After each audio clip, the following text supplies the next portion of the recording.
Kathy and I have known Brian and Martina Moore. We first met them when they were assistant pastors at a church in Cleveland, Euclid, Ohio area, and just fell in love with them. I think they fell in love with us too.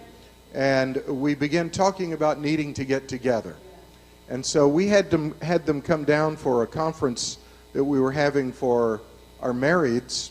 And I'll never forget, Pastor Martina called and she said, Pastor Black, I was just wondering, what are some good hotels that you can recommend for Brian and I to stay at? And I said, well, I know of a good one. It's the Black's Hotel. And she said, well, where is that? I don't know if she thought because we're in the South, we were still a little bit behind the curve. But I said, Martina, that's my house. And so we always have our guests stay in our home. And, this has been an amazing week. We started conference actually Monday night. Kathy and I had friends drive through from, they were coming up from Biloxi, Mobile area, and on their way back up to Wisconsin where they spend the summers, and then they stay in Arizona in the winter. And I had not seen him in over 20 years, but I'd known him for over 40. A great, great man of God, and he preached a message one time entitled The Triple Anointing, and I'll never forget it. But then Tuesday night, we had fellowship in our home, and then people started coming. Last night, we had 6 bedrooms with a guest in every room, sometimes 2 in each room. And that was 5 bedrooms. We have a very modest home, but five bedrooms that we raised our children in. And then we had one in the living room on an air mattress. So we had a house full last night. And I'll tell you what, conference never stops. When we leave here, Pastor David, we go on down to the Black's Hotel, and we have conference there. So we've had a great time. And can I tell you, I'm going to send out a request for everybody to give us tips and feedback on how this conference went. And one of the things that I want to suggest that we do more of in our planning is fellowship. But would you join me in welcoming Pastor Brian, a great man of God. I know he's going to bless us for our first session. God bless you, Pastor. Good morning. Can you hear me okay? All right. Hang on. Put this away. Get my technology out here. We had a pastor at our church a couple weeks ago. Said he was trying to save some trees, so he had an iPad. I've taken after Pastor Dave, who I know does the same thing. I actually enjoy this thing. This thing is wonderful. Well, good morning. Good morning. I bring you greetings from Euclid, Ohio, where I serve under the direction and will of my very own pastor, Reverend Denise Cunningham Doggett, who is here with us today. So welcome out there in the World Wide Web. Are they out there today? Yes, sir. Thank you very much for being with us today. This morning, I want to speak to you on a topic that's near and dear to my heart. We're going to talk about networks. The title of this morning's message is The Net That Works. Now, I have to admit, I did not come up with that title. But as pastors do, we sometimes borrow. I will give props to the young lady who came up with it. Her name is Bishop Winnie Hamilton. She's from the Cleveland area. She often does work in Africa also. But we were in a gathering together, another network that I'm involved in the Cleveland, Ohio area. And she used the net that works. There was not a message associated with it, but when she said it, it resonated with me. Because sometimes, I must admit, we have to be in networks that work. That's right. Sometimes there's no reason for us to do things if there's no reason for us to do things. Sometimes we do tend to waste time. And that is not what I intend to do here today. So we're going to talk about the net that works. This morning for our scripture, I have John chapter 21, verse 6. John chapter 21, verse 6 says this.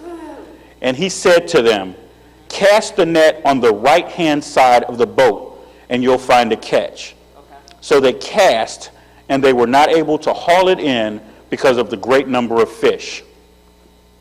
They were not able to haul it in because of the great number of fish.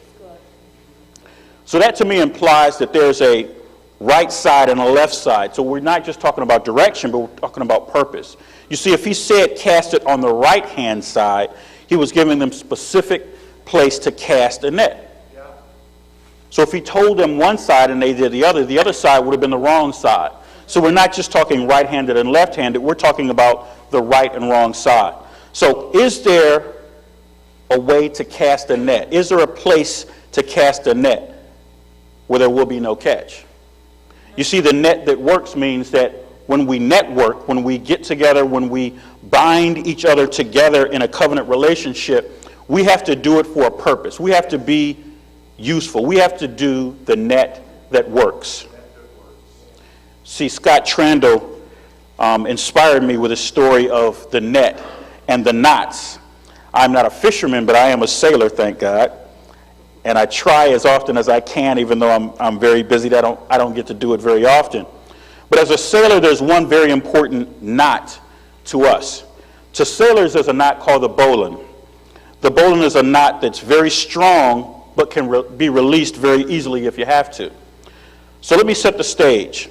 You see, on a sailboat, we have two sails. One is a mainsail, which is pretty large and rigid, and then we have either a jib or a spinnaker. The jib or the spinnaker is the big fluffy sail that looks like a parachute on the front of a sailboat. That's the sail that provides most of your power. You see, the mainsail is like a wing. It helps provide direction, but the big jib or spinnaker is the one that fills with air that gives you the power, gives you the speed that you need. On the bottom of that sail is called a bowline. There's a knot that's tied to that sail. So the bowline is a knot that's very important to sailors because it helps us power our sailboats. That and the small engine that I have on there, thanks to my wife, thank you. But it's an important knot because it is a very strong knot.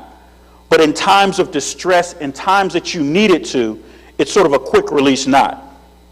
See, sometimes we are connected with people, sometimes we hold on to people, and sometimes the net that works means that we have to release the bowline. We have to release some people. I know it's not something that we often talk about because we like people, we love people, we want to be involved in networks, but sometimes there are people that can take us in the wrong direction. The net that works means that we have to be able to release some people when we need to, as painful as it may be. So when we talk about the net that works, we have 3 points today. We're going to talk about the network that works. So this morning we're going to talk about the network of the job of the business. You see, as leaders, as persons in the church, everyone here is a leader. Whether you're a pastor, apostle, or just a pew member, you lead in some way, shape, or form, in some fashion, you are a leader.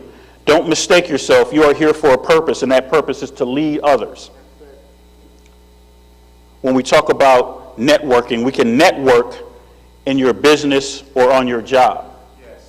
You see, pastors often have a full-time job of pastoring, but some are bivocational, meaning they have more than one job. They pastor a church as well as work landscaping sometimes, sell cars sometimes, whatever you have to do. Sometimes pastors are bivocational, but even still, being bivocational, they have not just their network of church people, they have a network in the real world, no offense.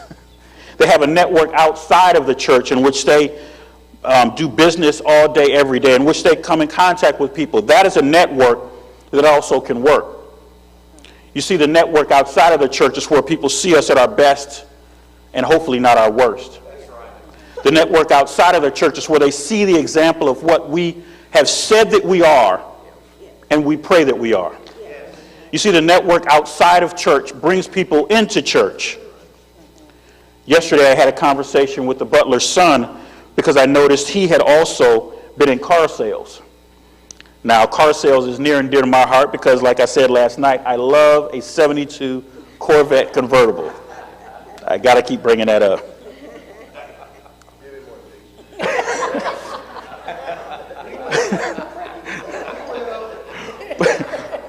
But being in car sales, I was able to drive a lot of different cars, get a feel for a lot of different cars.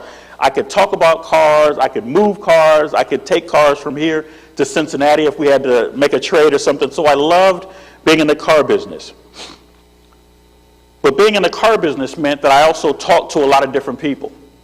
You see, on average, we close, well, what we call close, we sell or are required to sell anywhere from 12 to 15 cars a month, depending on where you are. So if you sell that many cars, you usually talk to a lot more people because your closing ratio is generally about 10%. Wow. So the short math is this. If you're required to sell 12 cars a month, that means you're going to have to sell 3 cars a week, which means you're going to have to talk to at least 30 people in a week to get that 3, because that's your 10%. So if you take 30 people a week times 4 weeks, that's 120 people a month, times 12 months is a little over 1,000 people in a year that you speak to. Now, obviously your first job is to sell cars. But a network that works means that you also come in contact with people who can be hurting, who may need something other than a car. You see, the car is just a means to an end. Sometimes they need what you have. Sometimes they need that Jesus that's in you. So the network that works is selling cars, but also allowing people to see the Christ that's in you. Those of us who are in car sales and those of us who work in the public sometimes come in contact with more people on a weekly, monthly, and yearly basis than our own pastors. You see, so the network that works means that the pastors rely on us, the normal, the common, the pew parishioners, to help bring people to Christ. You see, the pastor is fully engaged in church, at church, doing church work, and maybe not always available to go out and bring other people in. But those of us who talk to 1,000 people a year can help bring people into the church. The network that works means that we are all working in a network, not just the apostle, not just the pastor, but again, the pew member is one that works. My point number 2, the network that works revolves around your hobby and your job. I'm sorry, your hobby and your pleasure. So the network that works for a lot of us is not just our business and our job, but it's also our pleasure. I go back to the idea of my hobby, not the car, but the boat. My hobby of boating, I sort of made a promise to my wife that I'm not going to go out onto the ocean or to the lake by myself. Sort of? Yeah, exactly. Okay. There was a promise made to my wife. But with that being said, that means that there's many times where I'm not out, but I'm in at the dock with other people. You know, I call it, what's the word I use? Putzing around.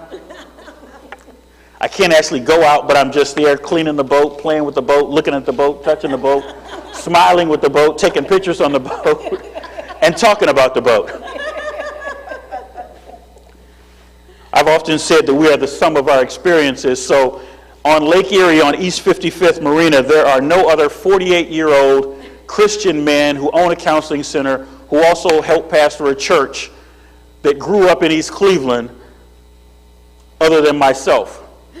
You see, so I'm uniquely situated to talk to many different people. No one that's like myself, but I touch many different people because I have some commonality with other people. That is also a network that works. You see, not only on your job where you work can you touch people and you network, but also in your hobby, in your pleasure, you can touch people where you work, or touch people also. The network that works means that when you're out and about being who you are being, we have to be aware that people are watching. You see, we never get a vacation from representing Him. The idea of representing means that we represent Him. We try our best to mirror Him, but sometimes we fail, and thank God for forgiveness. But being the net that works means that we are out and available to have conversations with people wherever we are. The net that works.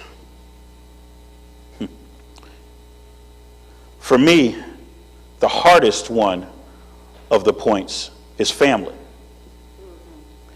You see, as much as I love my family knew me when I was just knee-high to a bug. You know, I used to be Betty's boy. And 30 some odd years later, there are still people who try to remind me that I'm Betty's boy. They don't see the man that I've become, the man that I am becoming. They don't know the conversations that I've had with God. They don't know the things that I've been through. They just remember me back when. You see, your cousins, your brothers, your sisters sometimes keep you in that box, but God wants something different from you. You see, the network that works means that family sometimes can be the hardest ones to convert or to be yourself with. The network that works means that sometimes we have to break outside of the mold of who we were and show them who we are now. The network that works means that all of us are constantly working. It means that all of us are constantly networking. You see, the networks that we belong to with our family, with our businesses, and with our hobbies are what brings us all together. There's no one network that any of us belong to, no one network that we can say is the network. The network that we belong to is a universal network of many networks. It's a myriad of networks, a myriad of connections, a myriad of knots that keep us joined together. I appreciate the bowling knot because sometimes there are those networks or those people that we have to release. The network that works also can catch those that we can't handle. Let's just say it that way. You know, I love the Nature Channel. I like National Geographic, and I saw a special a couple years ago on mass tuna fishing. And what they do when they tuna fish, it's a large-scale operation. These huge freighters draw these nets. They make a huge circle, encircle the fish, and take hundreds of thousands of tons of fish at one time. Every once in a while, though, when they're drawing the nets, they bring in catches that are not what they intended. You see, they may be searching for tuna. They may be catching tuna. They may find tuna, but sometimes, because the tuna is what they're looking for, they often find sharks. You see, the network that works means that sometimes we have to realize that although we are networking, although we are doing the good, although we are doing what we should be doing, sometimes there are people that we catch that are not intended. See, sometimes there are sharks in the midst. Sometimes, as my wife reminded me, the sharks can represent that Jezebel spirit. You see, if I'm searching for tuna, I want tuna. That's my intent. I'm looking for tuna. I like people who like me. I like people that are similar to me. As pastors, that's what we look for. People find us because they look for that commonality. Sometimes there are people that we unintentionally catch that are not like us, that mean to do us harm. The network that works means that sometimes we have to open that network and let them out. You see, there are some people who intentionally look for sharks. There are some deliverance ministries and other ministries that look for that type. That may not be the one that we're looking for, but unintentionally we catch those, and we have to release them to another pastor. We have to release them to another apostle. You see, we don't throw them away, but we don't need them with our tuna.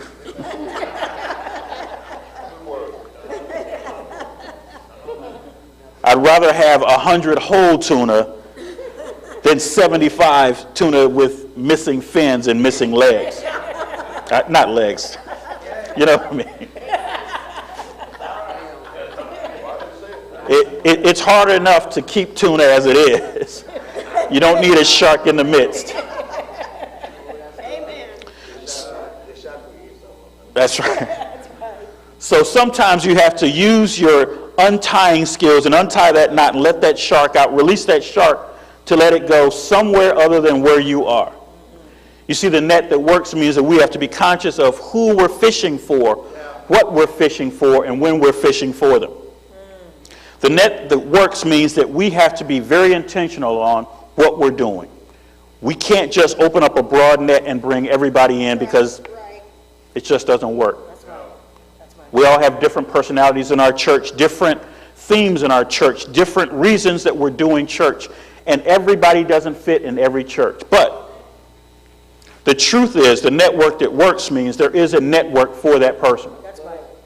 That person is not garbage, that person is not throwaway. There is somewhere for them to go. So being good fishers that we are, we have a network of pastors and apostles, and we know where to and how to send that other person out. Being a network that works means that we have to be in constant contact with those who are tending the nets, the other pastors, in other cities sometimes, other states sometimes, because that person needs something. Something that we may not be able to do, something that we can't do, something we're not willing to do, but something somebody else is so happy to do. Every church has a different personality. Every network has a different personality. Every network works. Our job is to find the network that works for that person. You see, everybody deserves to be in a net that works. Everyone that we come in contact needs to be corralled, needs to be held on to, needs to be fished. But they don't necessarily have to be fished by you. You see, I understand that the network that I'm involved in is marketplace ministry. My wife and I own a counseling center, so we're involved in business networks. In our city, there's something called the Council of Smaller Enterprises, COSE, that we're involved in. In our city, I am the former chairman of the Euclid Chamber of Commerce, so we're involved in that network. In our city, I'm involved in many things in city government. I'm on the Planning and Zoning Commission. My wife is a city commissioner. So we're involved in many networks in relation to business. That's our network. Well, we're also involved in ministry networks also. Reverend Doggett and I serve with a network called the Lakeshore Ministry Group, which is an ecumenical group of 5 different churches on Lakeshore Avenue, all of different faiths. But that is a network that works because not only do we work on the common, but we work on each other. We don't worry about what our differences are. We focus on what's common to all of us. You see, the network that works means that we stay connected to each other in many different ways, many different facets. So we are not limited to one network at any one given time. We are all networked in some way in many different aspects to many different people in many different cities at many different times. Yes. See, some networks we've released ourselves from years ago because we've outgrown that network, or that network has outgrown us, but we still are aware of that network and can send other people to that network. The net that works means that we are tied together in some way, shape, or form, each one connecting. See, we are many members of the same body. We can't forget that. Just because I'm an eye, I'm no less valuable than a toe. Being a network that works means that many members of the same body, we stay connected, we feed off each other, we need each other, but we are different, distinct. We each have a purpose. So our purpose of our network is to find out who exactly we are. We know who Rejoice is. We know who the Lakeshore Ministry Group is. We know what our network is. And thank God for our network. You see, the net that works really works when we work it.